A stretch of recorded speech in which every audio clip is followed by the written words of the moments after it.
Welcome to the All About Us podcast. Today, I'm your host, Carl Allen. Today, we have a special guest. I would like to welcome Steve to the All About Us podcast, where we're going to explore diverse perspectives shaping today's workplace. And today, we're going to be diving deep into the world of job searching with someone who's seen it all from both sides of the hiring desk. So, how are you doing today, Steven? Hey, I'm doing great. Thanks for having me on. Our guest, Steven Lowell, is a career coach and reverse recruiter whose 30-year journey spans 6 industries across 4 countries, from entertainment, automotive industry, insurance, tech, startups. Steven brings a unique perspective on what works in today's job market. Currently, with Find My Profession, he's revolutionizing how people approach their job search. Steven, welcome to our show and to the Career Kaleidoscope here, because we're going to be talking about many different things here as we were prior to recording. Sounds good. I'm looking forward to it. So before we dive in, I'd love to hear about your journey. You have quite an interesting career path. From working in entertainment to becoming a reverse recruiter. How did that evolution happen, and exactly what is a reverse recruiter? I've never heard of that before, and I'm 60 years old. Well, I always say that the evolution of or when it started for me was just sitting in a kitchen, being around some relatives who they had money. We were in a comfortable house, and they talked about their lives and finance and everything like that, and they just seemed so unhappy. And I just remember sitting there thinking to myself, like, why you all look so miserable. What are you doing this for? And I decided at that point, I said, I'm just going to do what makes me happy. And when I decide on something like that, and that's such a big picture, forget it. Like, anything is possible. And not to get into the reverse recruiting. I mean, reverse recruiting is, if you can imagine a recruiter, right, would source job seekers to fill a position. And a reverse recruiter is essentially sourcing job interviews for a job seeker. So the reason why we have a lot of recruiters, I can get into it, but it's the reason why we have a lot of recruiters or former recruiters who do this is because they used to think they were going to be able to help other job seekers, but it turns out that as a recruiter, you help the company, not Okay, so let me get this straight. A reverse recruiter, you're not working for the company. You're actually searching for interviews for an employee, a potential future employee then. Yeah, or okay. A job seeker. A job seeker, yeah. Yeah. Okay. Yeah, like somebody who is, it's just a call I had today was, a gentleman who was 28 years old. He told me flat out he has ADHD. And, he was concerned because he wasn't sure what types of interviews he would be right for, because he used to be a nature conservatory, tour guide. Okay. Yeah. And we find out about them and we do the job searching for them because we sat on the other side of the table. Okay. Great. That's fascinating. Let's start with something I know our listeners are curious about. How did you make that transformation from being a recruiter to a reverse recruiter? I think it was a combination of things. I think it was recognizing, well, first of all, there was the person starting the company, and I thought about the idea he had, but my first career was entertainment. Okay. And I actually had a very small job for about 2 months as an assistant to a talent agent. Okay. And then when I went into recruiting, I realized it was like this game of, I know a guy who does that, Correct. So I need somebody who does this. Oh, I know a guy who does that. I know a guy who does that. And I was able to just really look at it and say, if you flip this around, and now I'm almost kind of like an agent in a little bit, in a way, that I could just go out there and I can find people looking for job seekers, and I could just be like, I know a guy who does that. I happen to know a guy who does that. So I'm almost taking their experience, which is more often than not a solid career path, unlike mine. Correct. And then they would, I could almost pretend to be them in a way. It's like, you're going to love this person. He's a lawyer, works in the solar energy industry. He's been with this company and this company and this company. You really need to talk to him.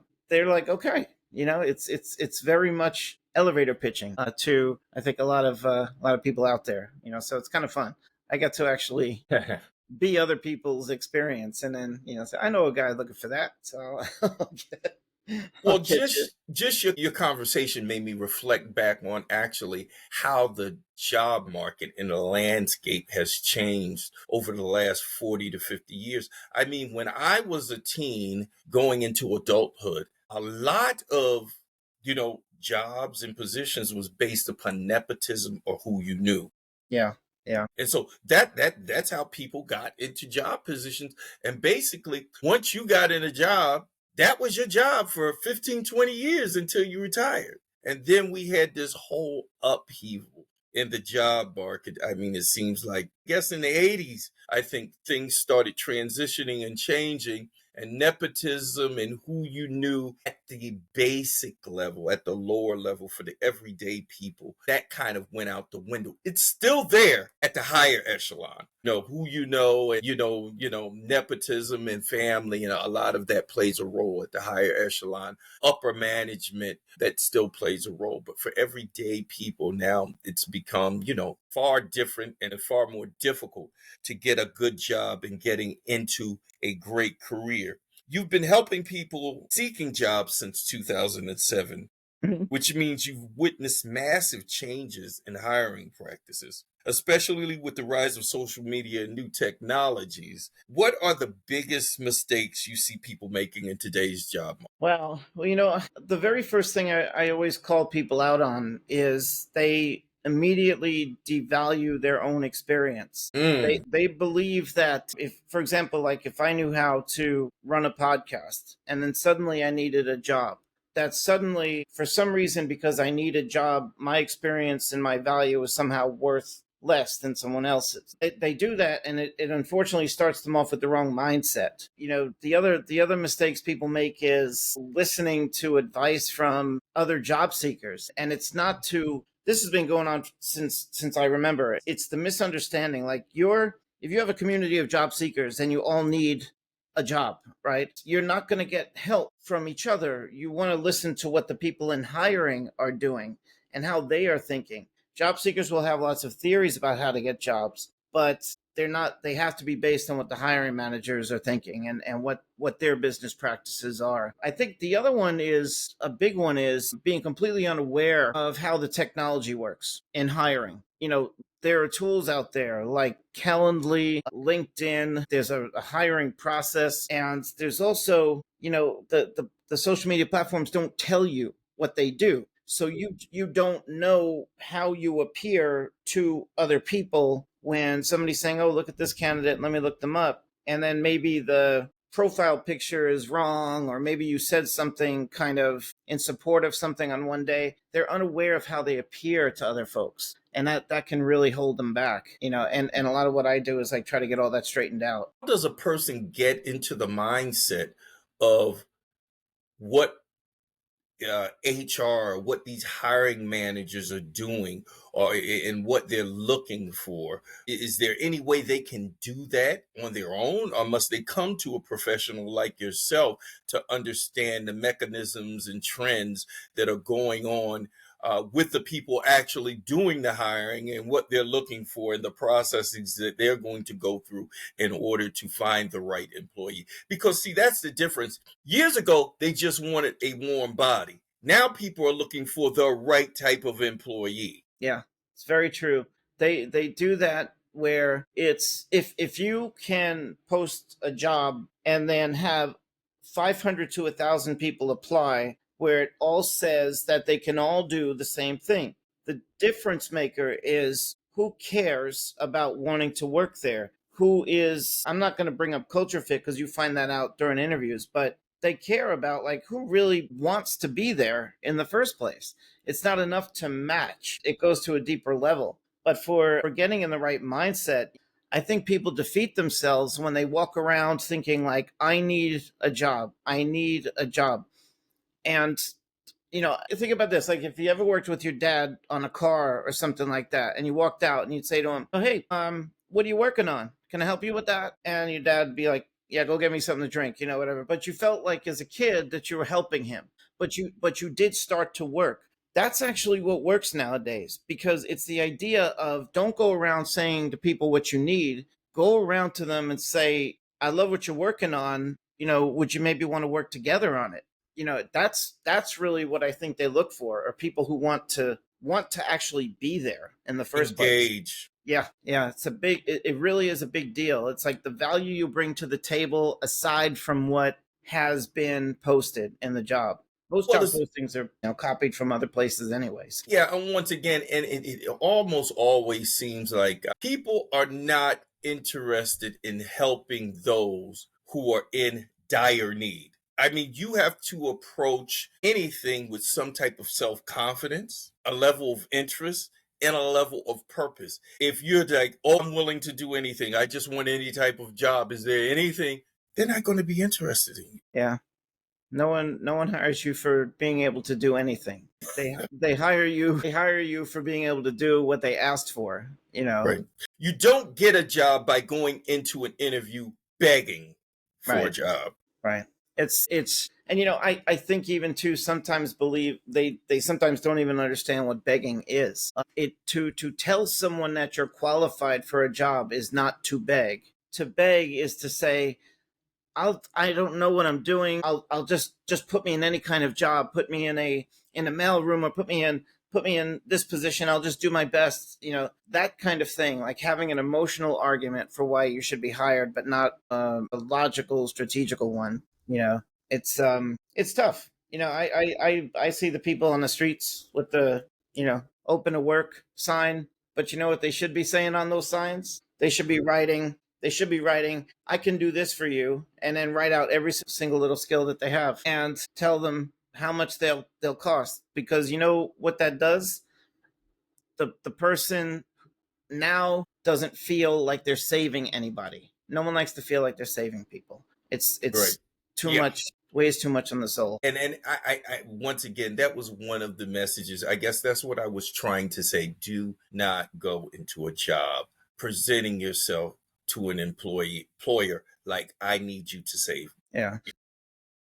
That's shooting yourself in the foot. Yeah, it's when you're saying that, I'm thinking like what's running through my mind are people I've talked to. It happens. It happens quite a bit. Happens quite a bit. Now with me, do you know how I landed most of my jobs? How'd you do that? I went in with more questions concerning the job, the company, than the actual interviewer had for me. They felt like they were on an interview.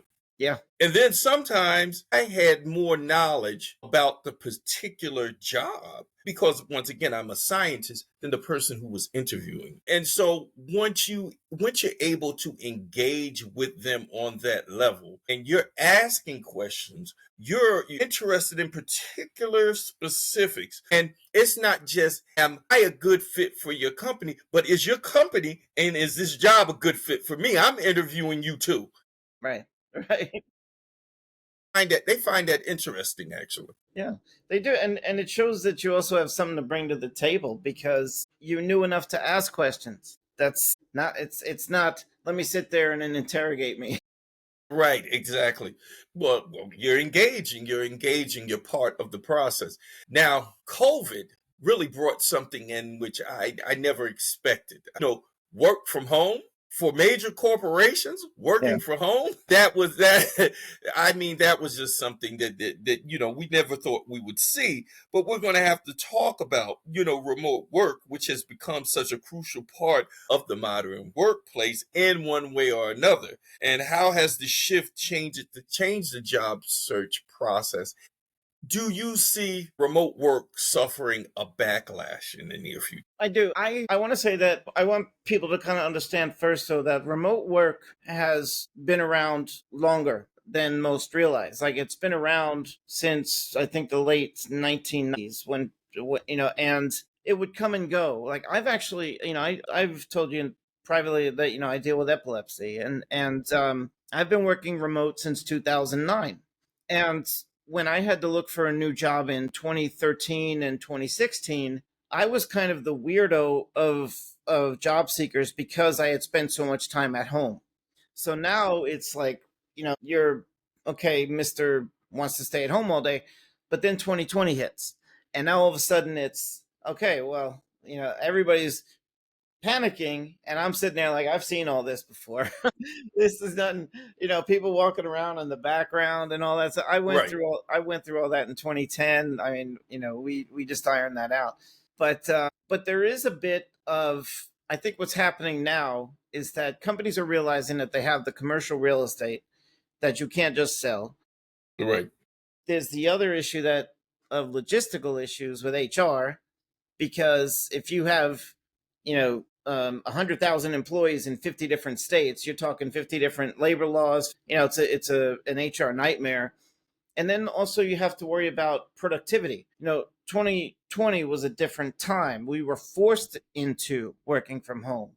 And when you're forced into something, it doesn't mean it's going to last forever. It means that was a what do you call Transitional. yeah, it was sort of like a situation not so normal. But right now, if you want to work remote, you have to show yourself to be disciplined, able to work autonomously, trustworthy. You have to show that when all they can do is see you through like a Microsoft Teams or a Hmm. Slack channel, you have to be able to communicate like you're in the office, even though you're probably thousands of miles away. So it And is. it's hard for a stranger to convey that, as a job seeker to a new employer, because I have to trust you, someone I don't know, that you're going to be sitting at home working instead of watching TV out at the park throwing a ball or in a bar somewhere having a beer. So it's a challenge. It's a challenge on Yeah. both ends. And when they, the I think the reason why the return to work movement started to happen was they started to pick up on where people were working from because of the IP addresses. They were recognizing security issues, productivity and creativity had dropped, and they're just saying, look, we got this expensive building Hmm. that we're paying for. What do we do with it? And they said, we got to get everybody back here. By the way, that did happen in 2013 as well.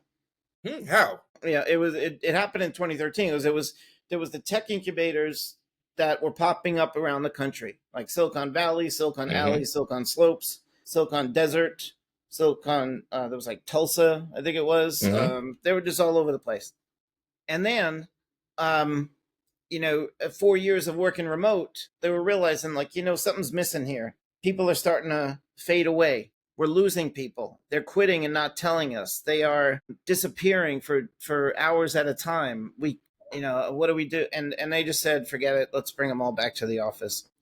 And that's I don't know. I don't know, but I've always worked very hard and kept a disciplined schedule because I'm protecting the fact that I have a disability. I can't be taking subways in New York. It's too loud for me and all that stuff. So. Okay. Now, one thing that makes our show unique is we focus on diversity of cultures, people in different countries. But now we're talking about careers. So there are diversity in career paths. You've worked with job seekers at various career levels and from different backgrounds. How do you adapt your approach to different career stages? Okay, now this is one of the most challenging things that I have to deal with because it involves bringing up tough discussions. And imagine you pay to use a service, and then I get on a call with you, and I start talking to you, and I start asking you challenging questions like, "What do you think is holding you back from getting hired?" And people will tell you things like related to all forms of bias. Like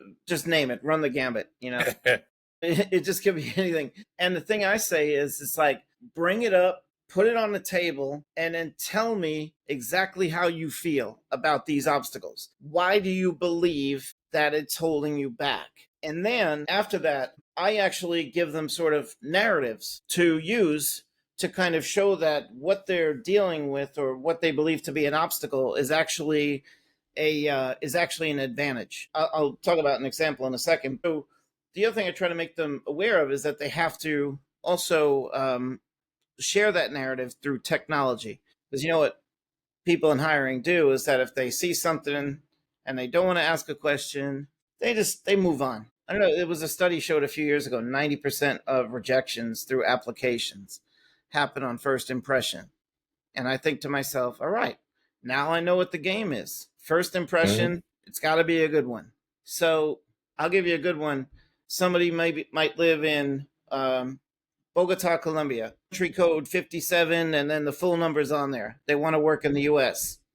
And, we have our climate in the US, right? Let's call it whatever it is. And somebody in hiring might see the country code and say, you know, probably not a citizen, move on. So all those little things, get the obstacles out of the way, become self aware, and then create the narrative that is question free and doubt free for navigating the technology so that you can get in the door and they can finally meet you. And if they finally do get to meet you, that's when you can just say, hey, look, because we brought it up, age doesn't matter, race doesn't matter, gender doesn't matter, all that stuff. Get it all out of the way. Just make it not a thing. I'm 51, by the way.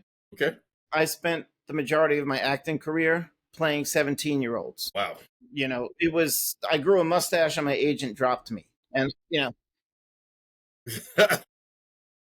I've lost 2 jobs in my career. I'm not even playing around now. This is a true story. 2 jobs in my career I lost because I wasn't a woman. Wow. They said to me, we don't need social media managers who are older, 40-year-old men. People interact more with younger women.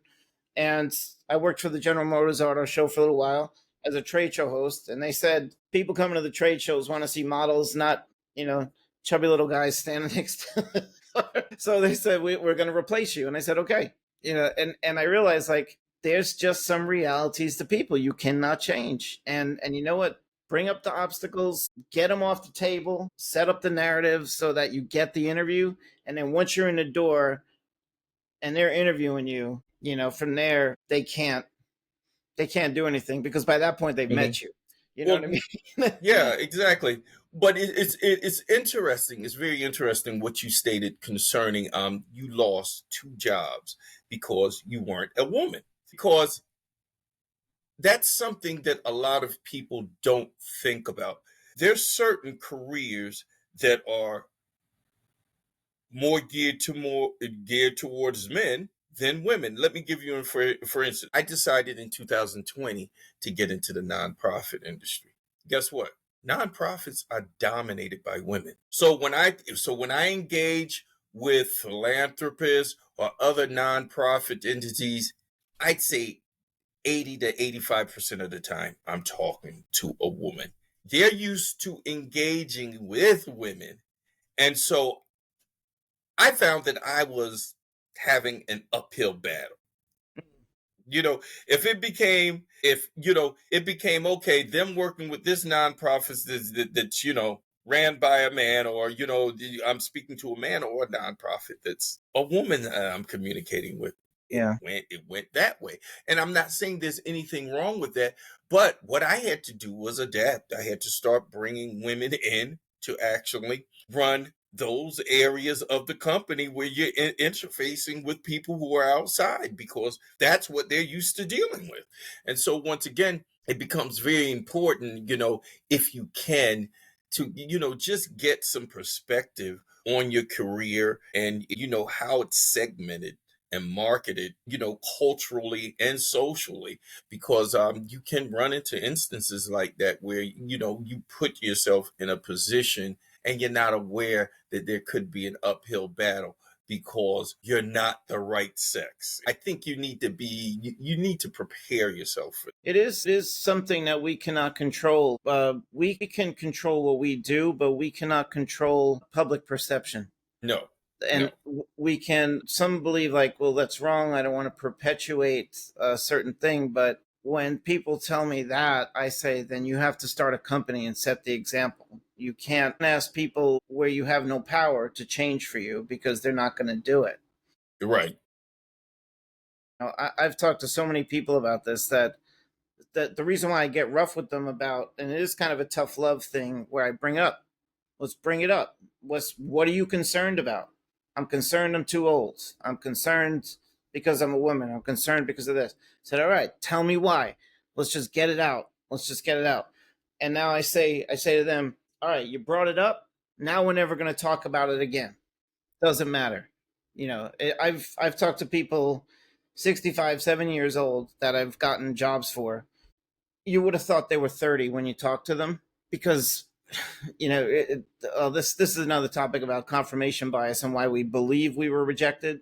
Sometimes hurts us, but you know, but yeah, sometimes it's just good to let it all out and then go into the job.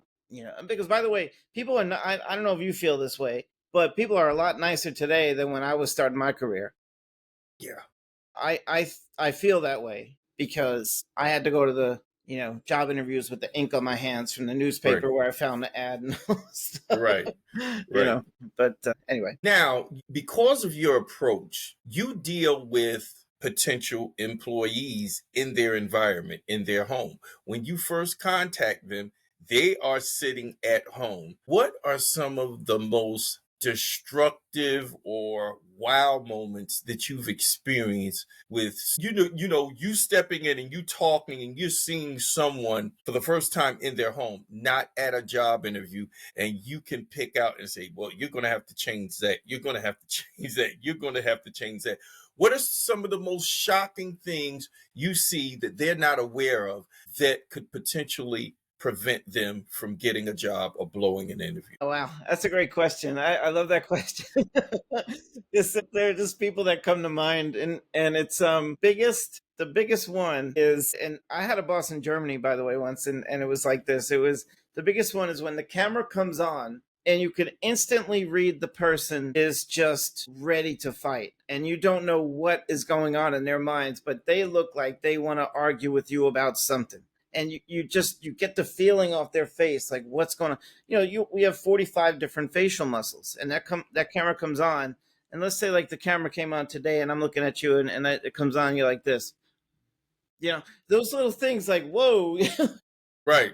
you know Relax. And then the other one is when the camera comes on and the person is like, and look, CEOs do this too, by the way. Mhm. They're sitting in the dark on a couch with like barely lit room with a blanket over them, petting their cat. I'm like, it felt like a James Bond film. I remember this one CEO I'm interviewing with, and he's got a cat on his lap and he's petting it and he's asking me questions, and he's just in this dark room. He's like, how do you feel about this? I sit there like, this is crazy. What? And I have to tell them, when you interview on Zoom, everything that you're doing now Mhm. cannot happen. Right. It can't happen. It's the third one, like take down the pictures behind you Right. and take down the swords and the guns and the animal, heads that you It's, left up right. there. But don't interview you from the man cave. Right. Interview from the office. Right. I've seen a lot of things. I bet. I could only imagine that. So because once again, people never really sit back and think about what you look like to other people. And that whole there's just a total disconnect in that aspect of job searching and interviews. So I'd like to touch on some specific challenges. For instance, how do you advise couples in interracial marriages who might be managing dual careers while navigating potential cultural or societal challenges? As you know, like I think I may have told you, I'm in an interracial marriage. Right. And every I think the couple has to be aware of the strengths that the other person brings to the table. And what I specifically can help my wife with is understanding the nuances of communication styles. That, like, let's say, like, if somebody went to Harvard or Stanford or maybe worked in like technology companies and they use lingo like, let's see what kind of data we can leverage to improve processes. And her way of thinking is, how do we find out how to make it better, right? It's sometimes like having to translate the nuances that are being told, or even at the same time helping with when to do certain things. I think there was one specific scenario I was thinking about where she was complained about and it was becoming a thing, and she heard about it and she was upset, and I Hmm. told her how to cut that off at the pass by going to each individual person directly. And that little move was something that I knew worked But that she she had didn't. never thought about, and then it is but she also helps me though too with being more sensitive. I don't even know how to begin with that one. I Mhm. mean, I'll tell you, like, when you think of things like the word minority, You're right? right. I am the minority in my neighborhood. Right. I don't have places to go to cut my hair and stuff like that. Right. But being aware of things that she's told me, that's really a big deal. It makes me more Right. sensitive, more Right. self-aware. I like that. I Right. like that she does that for me. And I Right. try to, by the way, she makes twice as much as I do, and she's got a really good Well, she's well, got a really good career path going on. So I'm very proud of her. I tell her all that's the time, good. That's so proud of great. her. That's great. I'm going to kind of digress and then come back to this because there's something you mentioned which really stood out and it kind of slipped and I was able to retract it and bring it back up. You stated that sometimes when you first meet someone that potentially wants to hire you as a reverse recruiter, when the camera comes on, they are angry or they give that Yes. impression like they want to fight or like, something's just bothering them. My question for you is, did you see more of this pre-COVID or post-COVID? I feel that the pre-COVID job market was tougher. I actually believe it was tougher because we were still embedded in hustle culture. I think that COVID was a big wake up call, and I think people are kind of slipping in the last year or two where they're kind of forgetting exactly what happened. Mm-hmm. But it's now that we're slipping back into an employer's market. I am starting to see people come back on calls feeling a little bit more hopeless again. I mean, it's almost like a spike in time, because I remember what things were like in February 2020, and I remember how it stopped. And then I remember how we were all like kind of sensitive with each other about a lot of things, and there was great resignation and all those things, and like job seekers had the market.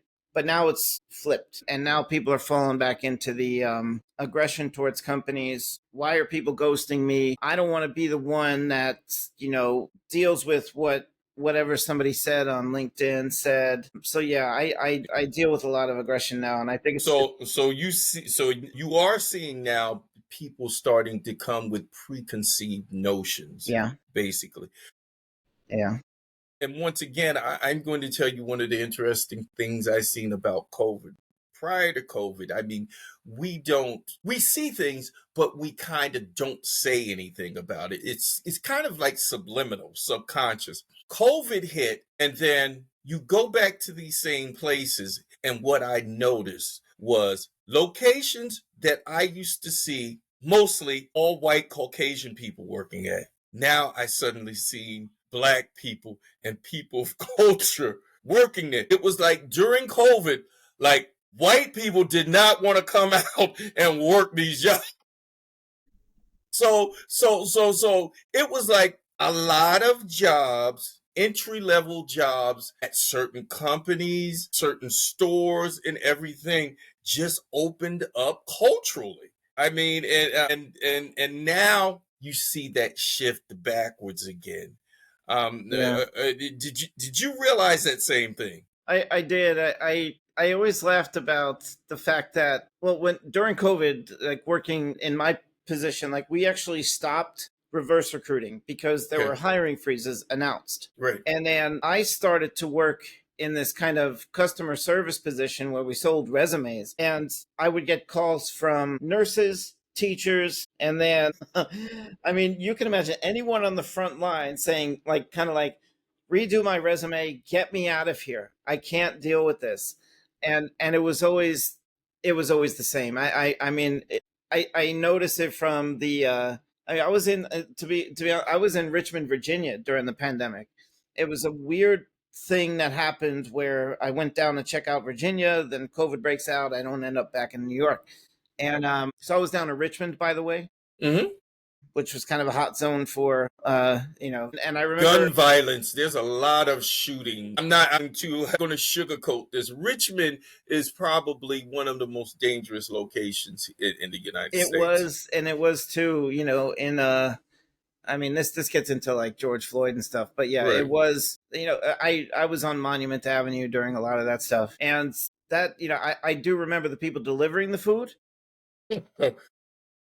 They were the ones I got to know Right. because I'm just kind of like that. I just kind of, if I like a delivery person, I tip them well. I want to make sure that, and I would realize like, yeah, I'm seeing specific people. And then I just, I don't know what that is. I mean, it's all of a sudden like when all the mess ends, certain people resurface and Exactly. and they act like they had been through a lot. Right. But it was like, no, you weren't. Right. You hid. You hid. Now I want to go back to what we were talking about, the cultural differences, with multiracial couples, interracial couples, not multiracial, interracial couples, because I think there's something that, as indigenous people, it's never talked about. And when I was in college, it was the first time I heard about this. And you may have not have heard about it. Do you know what temporal time perception is? No, I've never heard of that actually. What temporal time perception is, it's indigenous cultures, whether you're African, you're American Indian, you're Aboriginal, you're Eskimo, whatever, in whatever indigenous culture, you've lived a life based upon days and seasons. So as you're planning your future only goes a couple of weeks or maybe into the next season. And so people of indigenous cultures have a very difficult time in many instances planning a path that's going to take them 2 or 3 years. If something isn't happening within 2 to 3 months, it's not real to them. Unless something's happening in 2 to 3 weeks, it's not real to them. So they just have this, it's called more so short sighted vision instead of long sighted vision, where you can sit down and you can plot out something where, okay, this career path is going to take me 4 years. And this is what I'm going to have to do at this point, this point, this point, this point, and this point. If they're faced with something like that and have to, in most instances, draft something out like that, it's not real. It's not possible for them. Okay. And so that's that's something that I wanted to communicate in our thinking as indigenous people, coming from cultures going back 500, 1,000 years ago. We have to understand that our time perception um, impacts our ability to plan and structure our lives based upon the future. So you can't Yeah. get stuck in what's just good for me right now. You Yeah. have to also say, okay, this can't just be good for me right now and I'm paying for it tomorrow. So you have to say, okay, is this going to be good for me now, next week, and next month? If this is not going to be good for me now, next week, and next month, then maybe I shouldn't be doing this. And Right. see, this is not a short-sighted thing.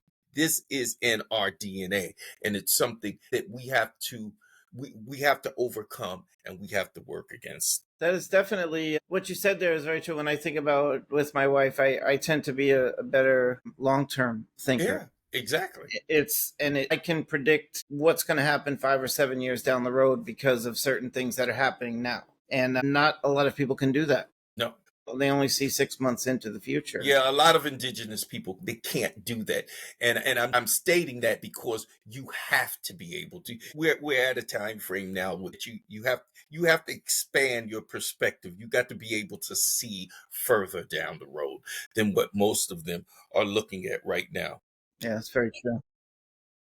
Another important topic in career development professional is the topic of professionals with disability. Mm. What insights can you share about making the job search more inclusive and accessible for people with disabilities? This is a topic that hits home for me, and I want to just let people know out there, if you have a disability, that it does not make you less valuable. You have been dealt a card that you did not ask to be dealt, but it does not mean that you are incapable of complex thought at all. So it's, I like to point to people who come to me and ask me about this, because I've actually done some work with an organization that it's like workforce development for people with intellectual and developmental disabilities. And I've seen over that time, I've seen people who have used like a tablet with ChatGPT to speak for them. Some of them have used closed captioning on Zoom to be able to have full-on interviews, if they have hearing loss. Others who maybe use like a screen reader if they did not have if they had a vision loss. Myself with epilepsy, working from home. There's another one out there where you think like somebody who's neurodivergent, who is somebody who was like a ADHD, and now people are starting to discover that if you let them be themselves, that they can accomplish way more than others can actually do in a structured environment. So I think it's the card that they've been dealt is that when you talk to some people in interviews, they're going to be seeing your disability for the first time in their life. And it's this thing like they should, of course, know. They should know something about it, especially if they work in HR. But some people start companies and they don't have much life experience. Right. And that almost demands that the person with the disability kind of be the very first friendly introduction into their world. That's very challenging to do. I've talked to younger who they would get so mad that how could the person not know what I need if I have this problem? And it reminds me of an anthropology course in college. If they don't know, you have to stop a moment and you have to explain, like, this is what I deal with. It's not a big deal. All we have to do is look at this. Now, in this day and age of technology, I think one of the toughest things people are going to have to do is realize that there is technology out there to assist you for when you go into job interviews, for when you career search. It's there. It's there right now. Just be aware. I'll use a personal example. Just be aware that not everyone is going to understand you. Myself, I did once have a seizure, epileptic, like grand mal seizure, which is the ugly one that I think most people are aware of. Right. I had one during a job interview. Wow. And that was intense because the person interviewing me was a woman who was about half my age. And I remember seeing her face like get very scared. And then the next thing I knew, I was on a gurney. She was there. She had called the hospital. And I remember telling her that, I said that I was still, swear to you, I'm on the gurney. And I turned to her and I said, I'm still very interested in the job. The paramedics started laughing. I mean, he thought it was hilarious. But that's what I kind of did. I kept a sense of humor about it. And I just let her know, like, look, I'm so sorry that this happened. It was, I hope I did not scare you. I said, if you ever want to talk to me about what you saw, let me know. But it was, it sucks because it's hard to put it that way, but it sucks because like I'm the one with the problem and you think like, well, why do I have to be the bigger person? And a lot of it is just because not everyone knows the world that we live in. They're seeing it for the first time. So we almost have to be like an ambassador for what we deal with and show people, hey, look, you can hire me and it's not going to be a big deal. All I'm going to need is some closed captioning, a few reasonable accommodations here, and we're all good. The wonderful staff I work with here and the CEO, they know that if I write in a chat, like, I need a few minutes to lie down, they know exactly what that means. And they say, all right, go feel better, and I'm not going to brag, but I was the first hire at the company. So I think I'm kind of tough to stick out a startup for 7 years. Yeah, definitely. Like a guy with a disability, can start a company that helps out people. It's not always easy, but there is technology out there that it's all out there. When you find it, you can use it and you can just explain to people, I'm just like everybody else, just as productive. I can do probably even more and probably teach you more. Correct. For our listeners who are actively... Oh, I'm sorry. And I apologize. I meant to mention one thing. Go ahead. There's actually, if anyone wants to go this route, there's actually a way into the federal government as an employee. If you have a Schedule A letter and then you find a select program coordinator, and sometimes even though you have a disability, you can get appointed to a job in the federal government, work on an Army basis. And I wanted to bring that up because I didn't know about that until recently. And like once I found that out, I was like, oh, you know what? I'd love to be appointed to a job. Well, I'm going to be quite honest with you. Most of the disabled people now I see working are hired by either the state or the federal government. I see far more disabled people working for the state and federal government than I see at normal jobs. And since we're on this topic, what is the name of your company and how do people get in contact with all of you to help my people, my listeners, find jobs? We're going to have all this information, in the show notes here when you come here. But I want you to tell us the name of the company, the best way to get in contact with you guys. The floor is yours. Okay, so the company is findmyprofession.com. I kind of have the shirt here, if you could see. Okay. And yeah, Okay. findmyprofession.com. I do my own branding on Zazzle, by the way. They don't want to, they buy me the things, but I'm like, I want to make a different shirt. But findmyprofession.com. We could be reached through the phone number on there, the live chat, and also the What is that phone number? And I should know that, right? That'd be really good if I had that. Yeah, it is. Take your time. That's the thing with the internet, right? Right. You These can cell phones. I mean, we don't remember numbers anymore. right?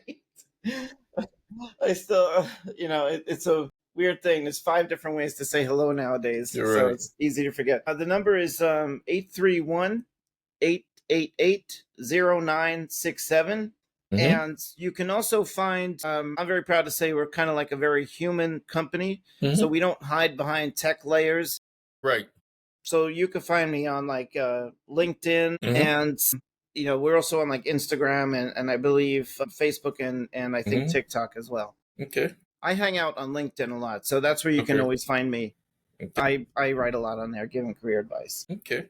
That's good to know. So, listeners, this is where you can find Steven Lowell. You're LinkedIn. He's giving you the number. It's findmyprofession.com. So, this is the guy I want a lot of you to really, look up. Go to him. He's going to help you. He's going to put you in he's going to talk to you. He's going to assist you in finding the right job, the right career pathway. For our listeners who are actively job searching right now, what would you say are the 3 top things they should focus on? I would say to first of all focus on being able to communicate your value to others. Communicating, like getting your elevator pitch for what you say to anybody who might be looking for a job. The other thing I would say is to start to make good use of the things that you already have. You might already have connections from the past or companies that you're already interested in. Go after, the things that you know best. Don't try to chase down things because it's somebody else's career path and you heard it might be a good idea. Chase down what you love. Don't chase down what somebody else loves and what somebody else had success with. And, I think the third thing I would really say for somebody who's job searching is, this is a big one. Reach out to the companies where you actually care about being there. Don't waste your time on companies where you just have no interest whatsoever.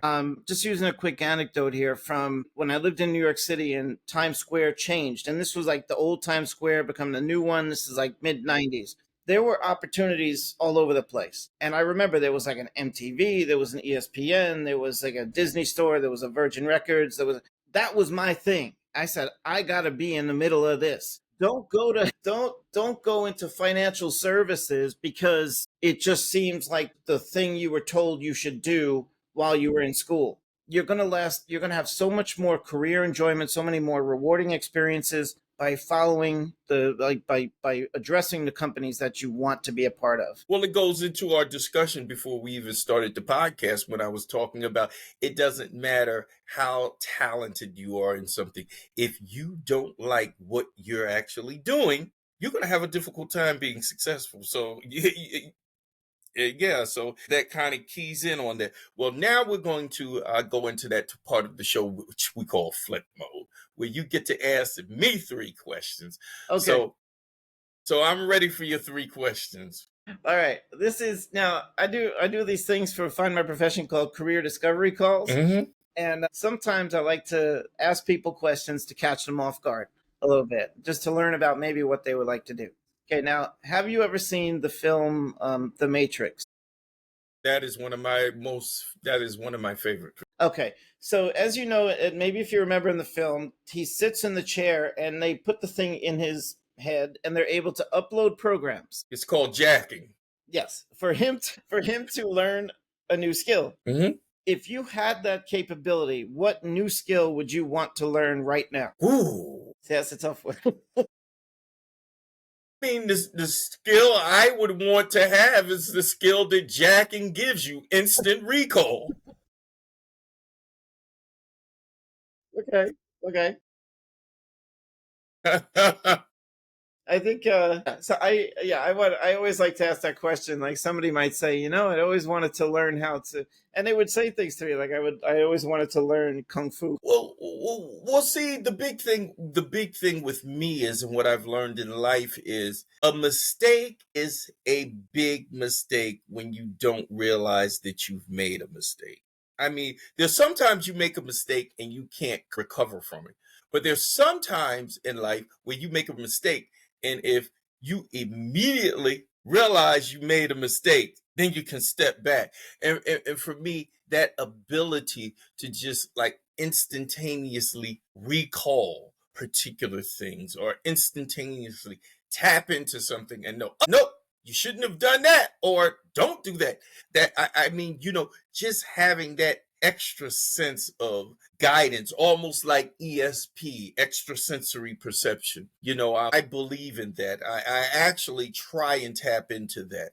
There's a lot of things I do, not based upon what I'm hearing, based upon what people telling me. It's based upon what I sense I should be doing, or where I should be going, or what I shouldn't be doing. So Yeah. Okay, so I'm gonna try another question on you now. I'm gonna see what movie did you see as a kid that had the biggest impact on where you are today? Star Wars and the character Yoda. Okay, okay. That's awesome. I love it because it does. That's when I finally got to see Yoda sword lightsaber fight, and that was full circle for me. It is. I mean, because he is far more than what you even know. I mean, you have one perception of him, and I mean, what you know is like this much of, an entire world. They don't know how old he is, don't know anything about his star system. They don't know anything about his culture at all, or the planet, or anything. I mean, he is a total mystery. He's more mysterious than anyone in the Star Wars realm. So, yeah, Star Wars and Yoda. I mean, Okay, okay. Now, my last question on this is what was the strangest job interview that you've ever had in your life? I say strange could mean anything. I would have to say, you know what? I went into a job interview as a research scientist. I was applying for a position. And I don't know what happened. I mean, because I'm a very intelligent guy.